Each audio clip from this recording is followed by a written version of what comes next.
जी हाँ, जब वे अंततः एक हो गए तो बवंडर की तरह घूमती हुई दो पवन ब्लेडें एक दूसरे के चारों ओर कुंडली मारती हुई दो स्प्रिंगों की तरह थीं, जो फिर एक साथ मिलकर एक सघन स्प्रिंग का रूप ले रही थीं।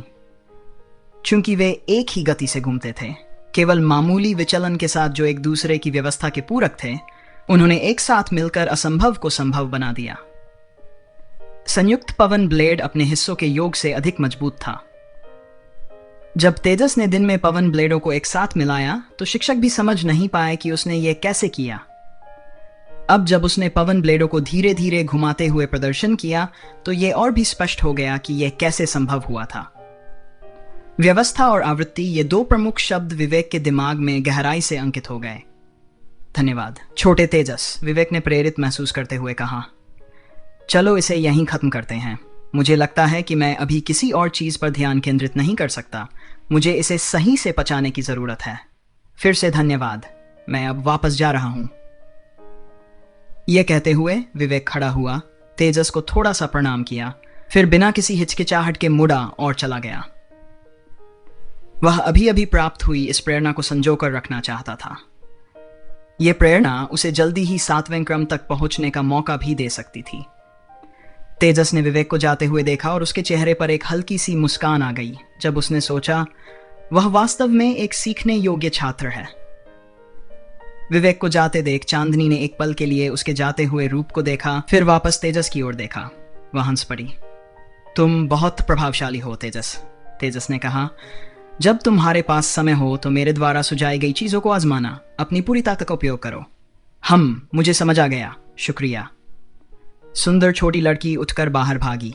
उसे यकीन नहीं था कि उसे वाकई समझ आ गया है या नहीं, लेकिन कम से कम उसने दरवाजा बंद करना तो याद रखा। उसे जाते हुए देखकर तेजस ने आह भरी। विवेक वास्तव में बर्फ तत्व को नियंत्रित करने में माहिर था और वह छिपे हुए हथियारों की 100% कला सीखने के लिए भी उपयुक्त था, जो बर्फ तत्व पर उसके नियंत्रण में बहुत मदद करेगी और इसकी आक्रामक शक्ति को बढ़ाएगी। तेजस के चेहरे पर हल्की मुस्कान दिखी और उसकी आंखों में एक कोमल चमक दिखाई दी। आज की उपलब्धियां हर दृष्टि से महत्वपूर्ण थीं। फिलहाल वह golden rock transformation blood line छाप को अपने 5वें के रूप में एकीकृत करने में झिझक रहा था। पदानुक्रम के संदर्भ में क्रोनोक्रोक परिवर्तन निश्चित रूप से एक बेहतर विकल्प था। क्रोनोक्रोक परिवर्तन निस्संदेह उसकी लड़ाकू क्षमताओं और समग्र शक्ति को बढ़ाएगा। बेशक गोल्डन रॉक परिवर्तन भी उसे एक अविश्वसनीय लाभ देगा, उड़ने की क्षमता, जो संघर्ष की स्थिति में भागने के लिए बेहद उपयोगी थी। चांदनी के लिए गोल्डन रॉक ट्रांसफॉर्मेशन का उसका आकलन बिल्कुल सही था। यह एक राक्षस प्रजाति थी जो उड़ने में माहिर थी और यह क्षमता विशेष रूप से लंबी दूरी पर प्रभावी थी। हालांकि उसे यकीन नहीं था कि गोल्डन रॉक ट्रांसफॉर्मेशन छाप को एकीकृत करने के बाद वह कैसे उड़ेगा। यह असंभव था कि वह चांदनी की तरह पंख उगाएगा। कई उड़ने वाली दानव प्रजातियों में उड़ान उनकी रक्तरेखा क्षमता के रूप में नहीं होती, यह उनकी सहज प्रवृत्ति से ज्यादा कुछ नहीं होती। उदाहरण के लिए, जब उसने पहले व्हाइट क्रेस्टेड फाल्कन डेमन की कुछ रक्तरेखा शक्ति को अवशोषित किया था, तो उसने पाया कि इसकी क्षमता उड़ान नहीं बल्कि फाल्कनाई थी। किसी भी स्थिति में जो भी तरीका हो, उड़ने की क्षमता महत्वपूर्ण थी। भगवान राजा स्तर तक पहुंचने से पहले अगर उसे उड़ना था तो वह केवल राक्षसी भगवान परिवर्तन की क्षमता का उपयोग करके ही ऐसा कर सकता था। अगर भविष्य में कुछ और बेहतर आया तो वह गोल्डन रॉक ट्रांसफॉर्मेशन को विसर्जित कर सकता था। क्रोनोक्रोक ट्रांसफॉर्मेशन के लिए वह पहले अपने ऊर्जा भंवर में छाप को एकीकृत किए बिना इसे अवशोषित करने और संग्रहित करने का तरीका खोज सकता था। इस विचार के साथ उसने अब और संकोच नहीं किया। वह अपने शयन कक्ष में लौटा, बिस्तर पर पालथी मारकर बैठ गया और रहस्यमय स्वर्ग तकनीक की साधना शुरू कर दी, जिससे गोल्डन रॉक ट्रांसफॉर्मेशन का एकीकरण प्रारंभ हो गया। जैसे ही रहस्यमय स्वर्ग तकनीक की ऊर्जा उसके भीतर प्रवाहित हुई, उसकी रक्तरेखा शक्ति स्वाभाविक रूप से बढ़ने लगी।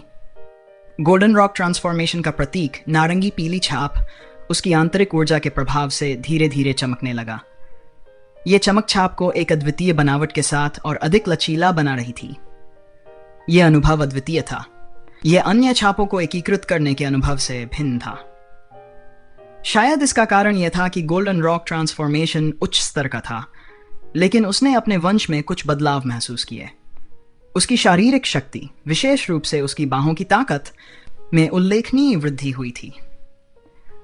पहले से मौजूद अन्य 4 छापों ने भी नए गोल्डन रॉक ट्रांसफॉर्मेशन छाप के प्रभाव में हल्की चमक उत्सर्जित की।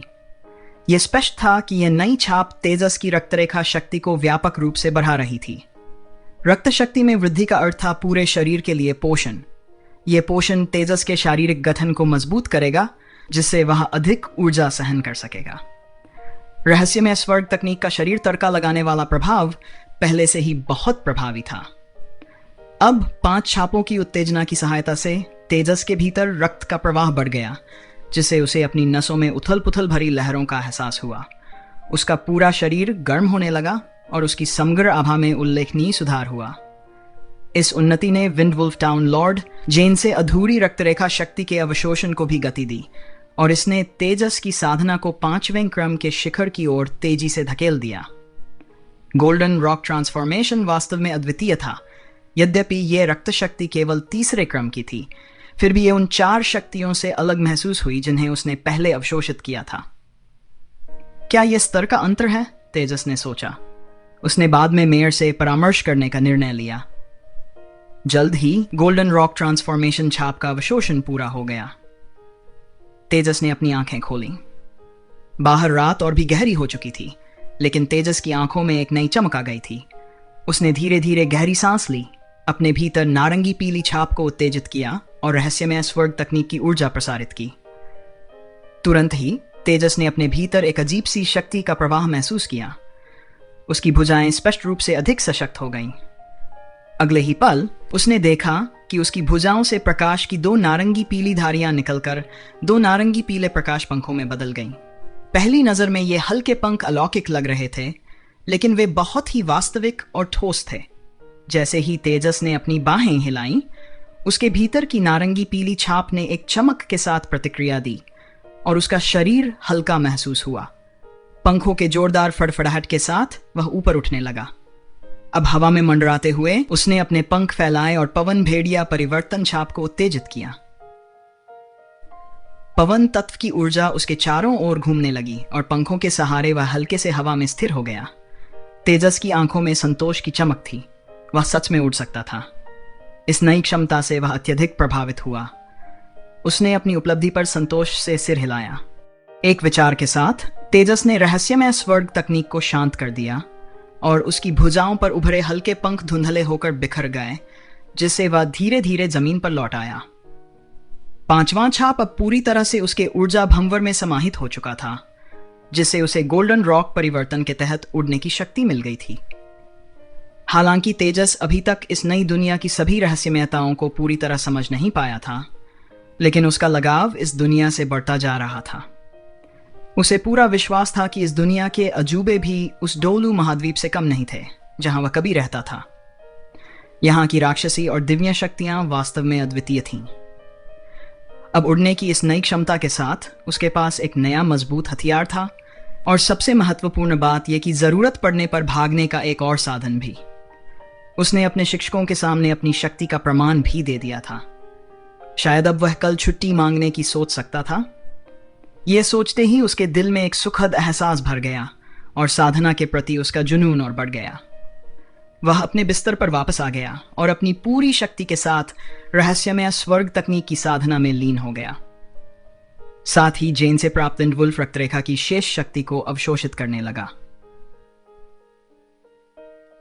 रिडेम्पशन सोसाइटी में सब कुछ हमेशा की तरह चल रहा था। सुबह की घंटी ने शिक्षकों और छात्रों को उनकी साधना से जगाया। नाश्ते का समय हो चुका था। तेजस के लिए आज का दिन कुछ खास था। नाश्ते के समय उसने देखा कि उसके बड़े भाई बहन उसकी ओर कुछ अलग नजरों से देख रहे थे। जहां पिछले दिन सभी ने उसे स्नेह भरी नजरों से देखा था, वहीं आज लगभग सभी ने तुरंत उसकी ओर देखा, चाहे वह पहले से वहां मौजूद वरिष्ठ भाई बहन हो या उसके बाद आने वाले लोग। उसके सहपाठियों ने उसे देखकर सम्मानपूर्वक अभिवादन भी किया। विवेक के साथ हुई उस लड़ाई ने सभी पर गहरी छाप छोड़ी थी। विवेक की 9 बर्फ की डालें मुश्किल से तेजस के हवा के झोंकों का सामना कर पाई थीं। स्वाभाविक रूप से अब सभी के मन में यही सवाल उठने लगा था क्या मैं उस तकनीक का सामना कर सकता हूँ?